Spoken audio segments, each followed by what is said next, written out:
په کابل کې د پاکستان او اسرائیل په ضد یو اعتراضیه غونډه جوړه شوه. په دغه مراسمو کې په پاکستان هیواد کلکې نیوکې وشوې چې له افغان کډوالو سره ناوړه چلند کوي.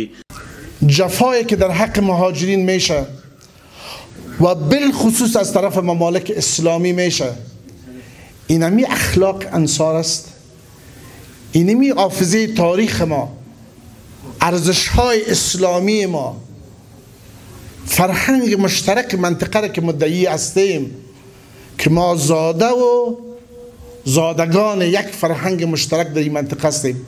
امیست پاکستان محکوم است. کشورهای همسایه اگر در قضیه افغانستان نیتشون منفی است به شدت محکوم است. همدارنګه په دغه مراسمو کې د اسرائیلو په ظلمونو هم نیوکې وشوې چې له کلونو را په دې خوا د فلسطین په مسلمانانو ظلمونه کوي او ملګري ملتونه د هغوی د ظلم په وړاندې هیڅ غبرګون نه ښکاره کوي. در جهان 2 میلیارد مسلمان است. مگرم 6 میلیون یهود پیش انداختیم. نه نیست؟ همین حالی چی حال است؟ 22 مملکت اسلامی همسایه اسرائیل است. چی میکنن؟ کلش غلام بچهای امریکا نیست؟ بیاین پوستکنده گپ بزنیم به اصطلاح ما که سپین خبری بگو.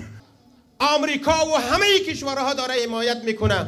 این برادران ما را دارن میکشن. مظلومان هم میکشن. غریبان هم میکشن.